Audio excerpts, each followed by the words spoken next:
Welcome to Rufford Court, room number 9 in Nottingham.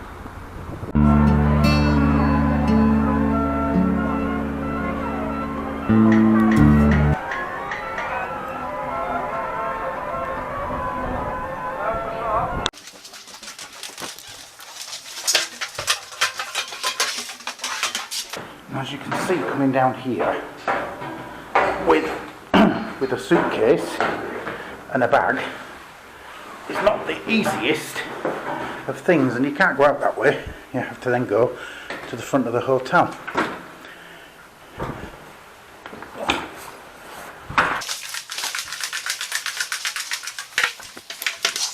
And a quick look, there is a lounge here. I can't really see too well, but there's a piano and a TV. Yes, TV, which is down there. So there is a lounge if you want to use that, but don't know, it's personal choice, I suppose, if you want to sit with other people. And that's the reception, which is obviously closed. It only opens a little time at night. They do offer breakfast here, as you can see.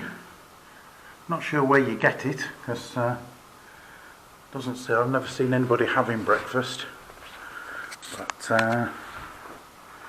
there we go. Anyway, that's it. Onward to the room.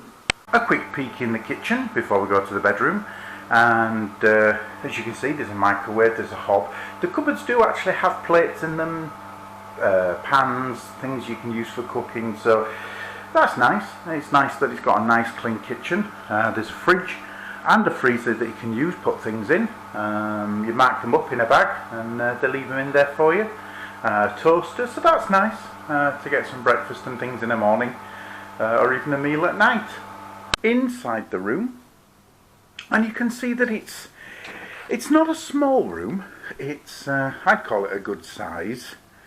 But I have to sort of point out it's quite bare. Now obviously to the right as you walk through the door you have a wardrobe. A very, very, it's very light as all the wood. I would imagine it's just like the cheapest sort of veneer or whatever you can find. So I'll come to that in a moment. So we've got a mirror, and then the bed. Obviously I've been here 4 nights now. The bed's in a bit of a mess, but I will point out that you don't actually get room service here unless you ask for it, and I think if you ask for it you can have like a couple a week if you're here for the week, so you don't get a lot or room service as a standard. The bed, again, at this place, every bed is the same. It's one of these, I think they call them futon beds. I've said before, call them futon beds. That's because they're so low, they've got no legs, and they're very, very uncomfortable to sit on. And you do need to sit on it quite simply because there is no other furniture. There's a little desk, which is, it's quite ideal, gets your teas and coffees on. But there's no chair, and so the only place you've got to sit is the floor or the bed, and the bed is so low and uncomfortable that I end up actually sitting on the floor most of the time in an evening, which is it's quite, I don't know, depressing in a way. However, you can't say, well, I sit on the floor and watch the Netflix or anything, because quite simply the Wi-Fi is abysmal. How can I put it? It's on for a little while, and when it's on, it's good enough to maybe, watch a little bit of YouTube with the fair bit of buffering. But every so often it drops out completely, and you've got no internet for maybe half an hour or an hour. I think that is not so much a fault with the Wi-Fi. I think it's the case of so many people using it, and the reason I say that is when I get up in the morning, I'm up at 5:30, 5:45 in the morning. I put on the TV on the laptop, BBC iPlayer, watch the news, and you actually can watch the news okay, a little bit of buffering now and again, but pretty much okay. So I think it's just the sheer volume of people using the Wi-Fi that they've got, which isn't good enough. So in an evening, you're lucky to get, even enough to get your emails. Okay, blind, which I've had down. The reason for having it down literally the whole time I'm here is because you actually are looking out onto a house. I'm not sure if you can see too well, but you can see out onto a house, and then obviously there's the car park. So pretty much you're either staring across at people in that house or they're staring across at you. So I keep the blind pretty much down all the time. Now, the one thing I will add, there's a big radiator there, and the room is really warm. I've turned the radiator right down to the lowest it will go. It is middle of winter. It's warm. Very warm, so you can't complain about being cold, which I have been in a couple of hotels recently. So looking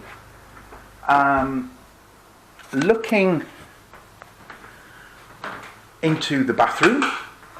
Now the bathroom's okay, that's the shower. As you can see, I better turn it off. You need to turn it off with the pulley. So the shower's okay, dribbles. Now, I did do a video about this earlier, a couple of weeks ago, and I put a warning on it because the shower goes very, very hot instantly, and you would never leave a child underneath it because it could certainly burn them. I got burnt when instantly the temperature went red hot. Now, I did explain to them, told them, I come into this room and this does almost the same. It gets burning hot, doesn't go instantly burning hot, but it gets hotter and hotter until the point again you have to turn the nozzle away from you to stop you getting burnt.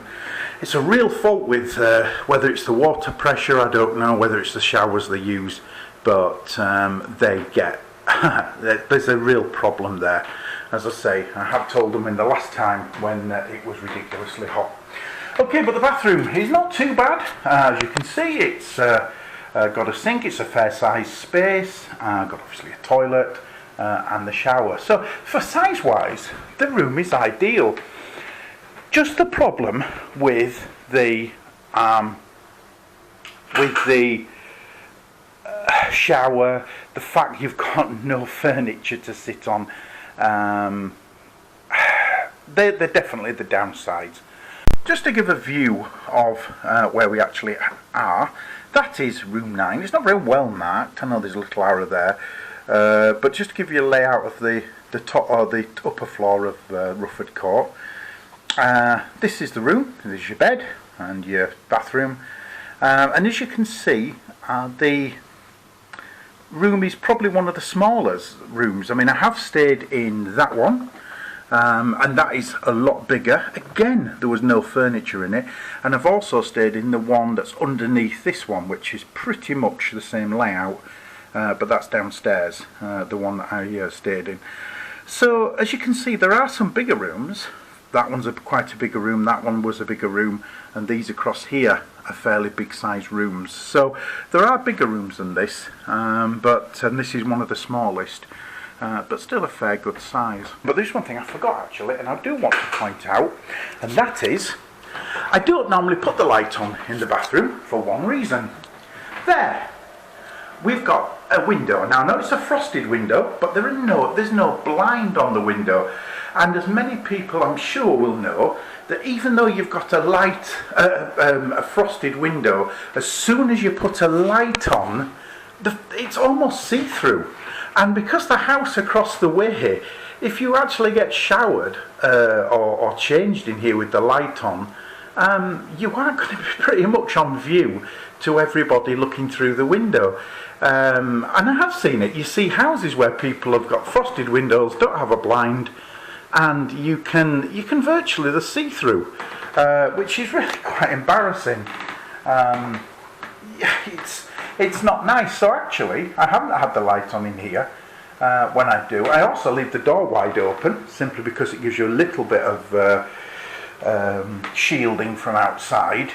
But yeah, I think that is a big fault. You're actually overlooking some houses, and pretty sure if people don't realise, they're going to be, well, quite exhibitioning themselves. So to me, that is not very nice, either for the person staying in the room or pretty much for the people watching, because I'm sure, people don't want to watch me get in a shower.